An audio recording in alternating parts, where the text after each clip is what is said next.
Hey guys, what's up? May naman winning today. Tara, pag-usapan nga natin itong naging sagot ni Bongbong Marcos sa isang interview sa kanya or press con. I think this happened during his visit sa ASEAN Summit. I think it was in Malaysia. No, I'm not 100%. Pero nagpaunlak po ng interview si Bongbong Marcos at natanong sa kanya yung tungkol sa mga kondisyon di umano na hinihingi sa kanya doon sa kanyang reconciliation na sinabi during the interview ni Katunying. Unfortunately, even before pa niya yan sinabi, may naging sagot na dyan si VP Sara.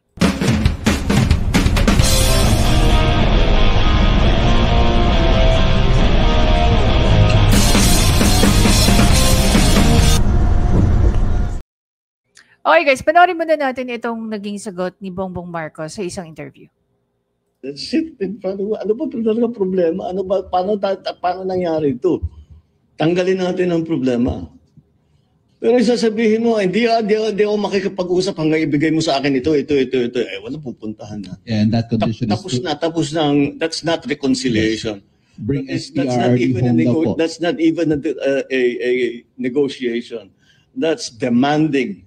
Those are setting conditions that, alam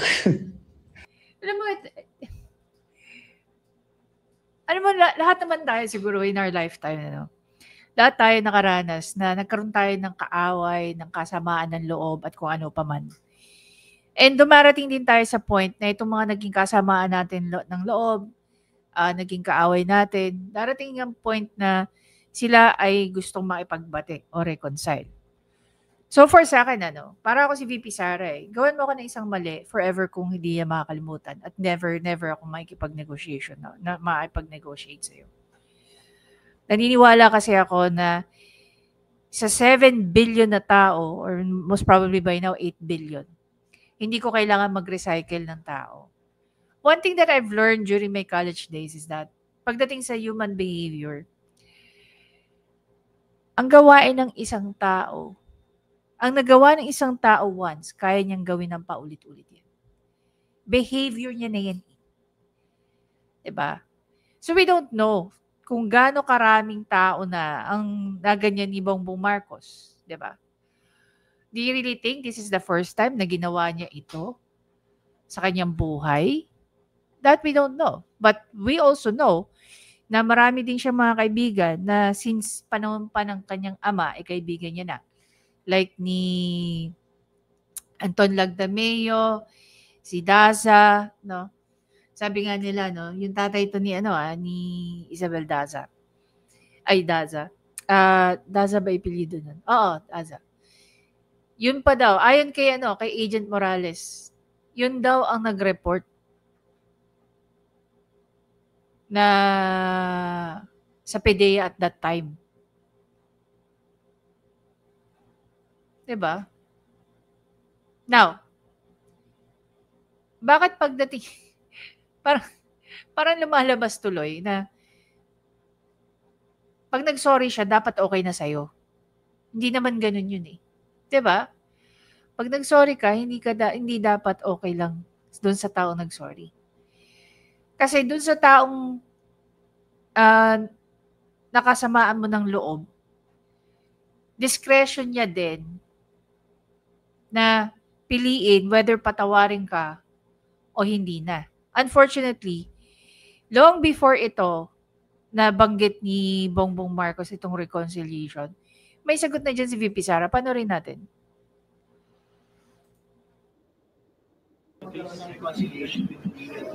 No, hindi ako tao na nagpapaareglo. Hindi ako tao na nagpapaareglo. Tsaka hindi ako tao na nabibili ng pera. Are you... See? It's very clear. Ayon nga sa news, sabi dun sa mga headlines, Bongbong Marcos rejected the condition. Una-una sa lahat, mga tao lang sa paligid ni VP Sara, no, ang nag-aano ng mga conditions.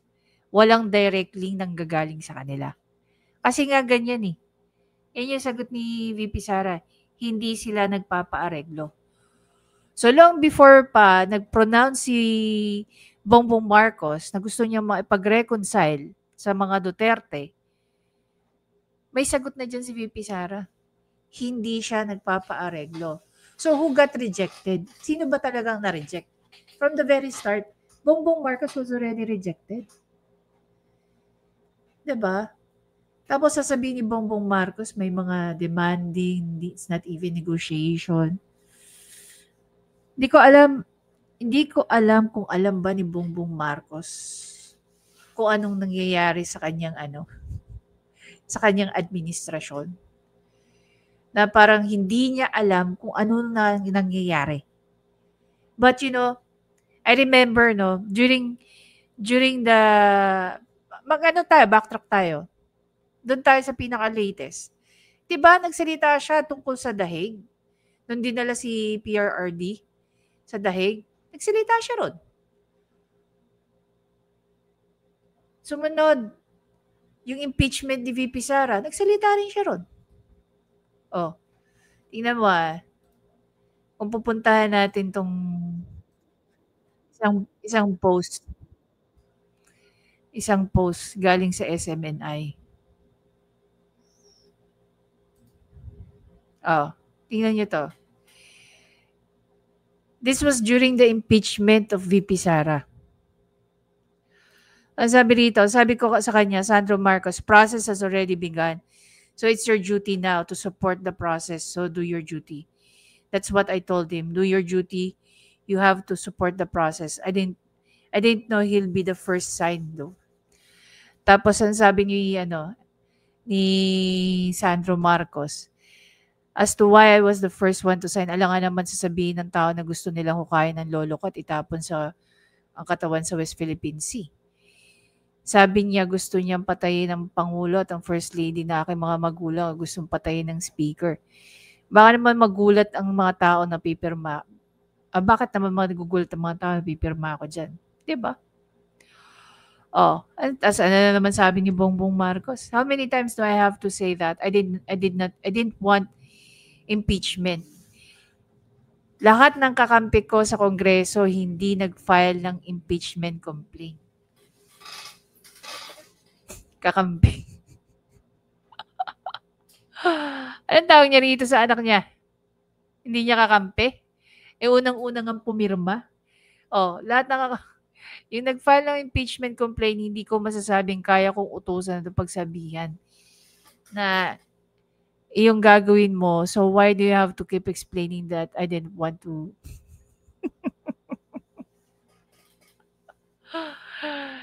Iisa hibla Sige nga. Tapos sasabihin ni Bongbong Marcos, ayaw niya ng impeachment. 'Di ba? Those are his words. Kanya galing lahat 'yan. Wala raw siyang kakampi. Ganun ba kakonti kakampi mo? Yung pinsan mo hindi mo kakampi? 'Di ba? Ngayon kung babalikan natin yung sinasabi ni Congressman Toby Tiangco. Buti pa si Congressman Toby Tiangco gusto kang protektahan Ang pinsan mo at anak mo hindi Base sa nangyayari ngayon at saka mga pinagsasabi dyan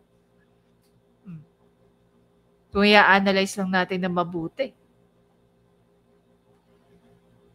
Diba? Tingnan mo. Sa akin ba nanggaling yan? Salita ko ba yan? Hindi. Salita nila yan. Pare-pareho sila ng sinasabi. Diba? Na number 1, sinungaling ka raw, Bongbong Marcos. Diba? Hindi mo kakampi ang pinsan mo? Hindi mo kakampi ang anak mo? Na unang-una pang pumirma. Ang tanong, sino nag-initiate yan?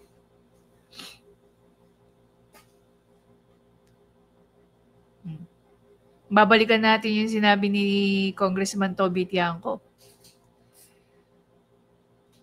Pinuntahan daw siya ng mga tao ni Tambaluslos at pinaparelease ang conditional eme. Ba't hindi nagbigay ng comment doon si Tamba? Ba't biglang natahimik? Pansin ko biglang nga natahimik si Toby Tiangco eh. Diba?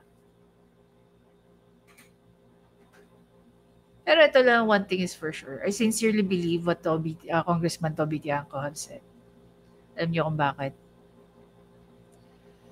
Wala siyang magigain.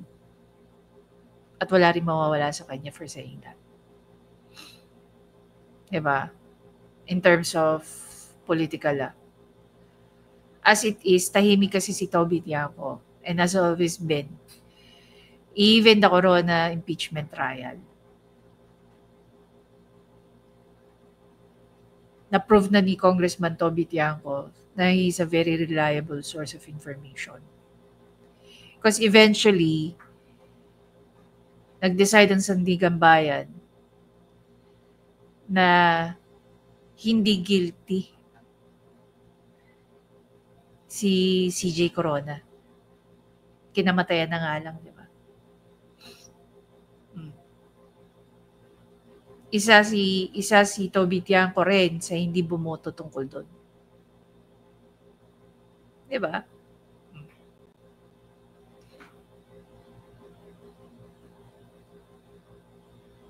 Ngayon, kung babalikan natin yung pinaka-main topic natin, sa tingin nyo, makikipag-negotiate ang mga Duterte after all what they've done to them? Not only to them, di ba? We've seen it. Naging saksi tayo sa lahat ng ginawa nila sa Davao City, sa KOJC, sa mga Duterte. Sa tingin nyo, isang simpleng sorry lang, okay na? I really don't think so. I think they've done the worst of the worst. Na walang puwang sa simpleng sorry lang. Diba? Kaya nga nakakatawa si Bongbong Marcos eh. Saan siya parte nakakatawa? Hindi niya pinoint out na nagle-lay down ng conditions are not the Dutertes, kundi mga supporter. Why are you going to negotiate with the supporters when in fact